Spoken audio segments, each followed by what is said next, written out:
A gente sabe o que deveria fazer com dinheiro e mesmo assim não faz. A peça que falta nunca foi informação. Meu nome é Ronan Dávila, prazer, sou psiquiatra apaixonado por finanças comportamentais e aqui no Cérebro de Investidor a gente estuda as habilidades que ninguém ensinou sobre dinheiro, aqueles que moram entre o saber e o executar. As habilidades que faltam. Nos próximos minutos, 3 coisas. Por que quase todo mundo carrega ideias erradas sobre dinheiro? Por que estudar mais e se cobrar mais costuma travar mais ainda, ao invés de trazer resultado? E qual é a habilidade treinável que resolve isso de verdade? A última parte é que muda o comportamento, então vale a pena ficar até o fim. Já que a gente está falando de dinheiro, o que não custa nada para você, por exemplo, é você já se inscrever no nosso canal, já dar o teu joinha, o teu gostei, o teu não gostei, como fala o Alexandre Garcia. A gente agradece, nosso trabalho será levado a mais pessoas. Mas primeiro uma pergunta básica. Ter dinheiro te faz mais feliz? A resposta honesta é depende de quem e depende de quanto. Eu vou explicar. O medo de ficar para trás, a busca por status, a vontade de ser aceito, empurram muita gente para decisões muito caras. Por trás de tudo isso mora uma crença muito simples. Mais dinheiro, mais felicidade, mais aceitação social. O economista o Richard Easterlin, na verdade,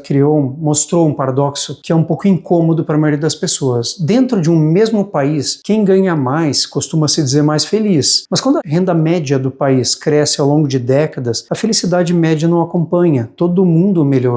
Em 2023, Kahneman refinou esse conceito de Easterlin, que quanto mais dinheiro, às vezes você fica até mais infeliz. Ele refinou esse conceito numa colaboração muito rara entre pesquisadores que discordavam. Para a maioria das pessoas, a felicidade continua subindo com a renda. Não é verdade. Já num grupo que já estava infeliz, ela sobe até cerca de $100 mil por ano e depois o nível de felicidade estaciona, ela não vai aumentar. Ou seja, dinheiro compra alívio de sofrimento até certo ponto. Status não entra nessa conta. E hoje faça isso, por exemplo, identifique uma compra recente que você fez, mais por imagem, mais por impulso, e veja quanto tempo isso te tornou feliz. Esse é um exercício para você tentar fazer retrospectivamente, um exercício que mostra que esse paradoxo de Easterlin, do dinheiro e felicidade, eles são válidos. Ainda em relação à percepção de felicidade, será que o mal do século é a comparação? A vida perfeita do outro no Instagram pode sim dar a impressão de que a nossa vida é menos. Mas vamos em frente, eu ainda vou comentar mais sobre isso. Um dos erros é, será que falar mal de dinheiro pega mal? Parece coisa de gente gananciosa. Evitar o assunto é que sai caro. Muita gente cresceu ouvindo que dinheiro não se discute na mesa. Aí o tema vira tabu de dentro de casa, no casal, com os filhos. O cérebro adora esse acordo silencioso, porque ele evita um desconforto imediato. Ele evita o desconforto de agora e empurra o problema para frente. É preciso discutir esse assunto. Só que aperto financeiro não fica quieto. Um estudo, sim, publicado numa grande revista chamada Science, mostrou que só de pensar num problema financeiro, isso já derruba o desempenho cognitivo de quem tem pouca renda, dependendo de como você lida com esse problema financeiro. Por exemplo, agricultores que estão muito preocupados com a safra têm um desempenho muito pior na colheita. O desempenho é pior. Se preocupação com o dinheiro resolvesse, eles colheriam melhor. Mas isso não acontece. As pessoas têm uma perda intelectual e de desempenho. E falar de dinheiro é autocuidado, não é ganância. Por exemplo, tenta marcar uma conversa de 20 minutos sobre dinheiro com quem divida a vida financeira com você. Estudar mais resolve? Entender de produtos financeiros, entender? Não. Eu sou a prova disso. Eu tenho muitos pacientes que são gerentes de banco, gestores de investimento, que a vida financeira pessoal está um caos. Mais informação, muitas vezes não resolve. Quantos economistas a gente conhece que, na verdade, não estão também com a vida em dia nas finanças? Muitas vezes é justamente o que trava, ter muita informação. A distância entre saber e fazer tem número. Infelizmente, pessoas que têm muito conhecimento podem ter também muita autoconfiança ou, por conhecer alguns riscos, fica paralisado pelo risco. E isso é um problema. A Morningstar já provou que pessoas com muita informação, quando tentam investir por conta, organizar as finanças por conta, infelizmente, tem uma rentabilidade ao ano 1,2%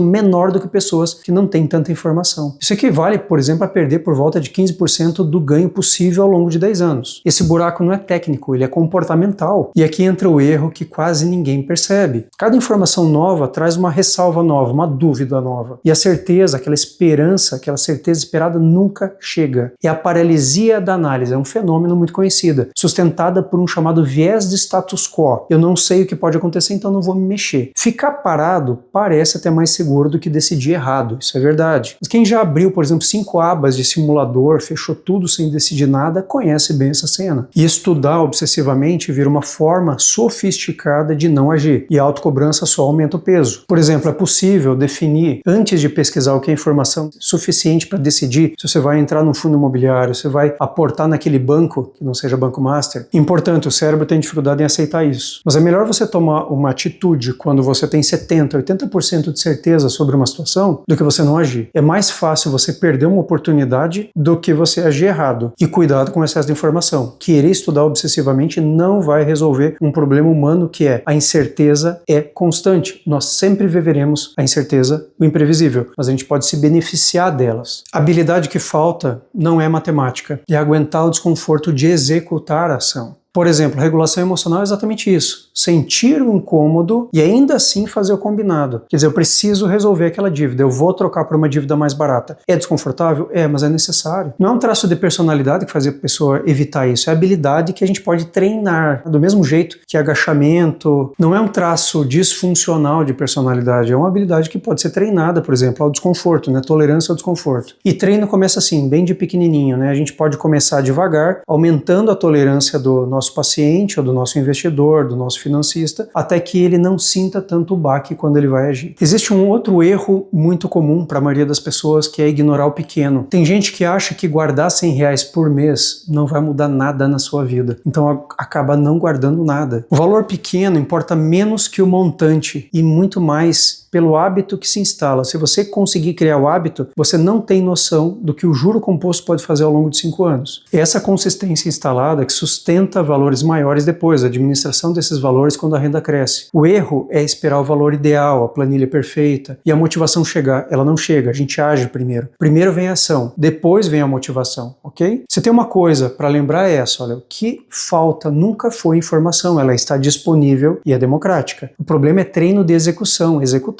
E o treino começa hoje, com um valor que couber no bolso. Se puder começar com R$100 e se puder ensinar os filhos, faça isso. Ensine aos filhos que às vezes os pequenos valores vão fazer grande diferença ao longo do tempo. Pessoal, sobre cérebro e sobre investimento, nós somos especialistas em comportamento humano, eu também sou especialista em finanças e investimentos. Eu gosto disso para minha vida pessoal, mas a gente decidiu compartilhar com vocês. Eu agradeço muito que vocês tenham ficado até o final do vídeo. Nos dê um apoio nesse trabalho conjunto, ok? Vamos distribuir para mais gente. Dá o teu joinha, dá um ok, comenta no vídeo e eu vou ler cada um dos comentários. Pessoal, muito obrigado por ficar comigo até aqui.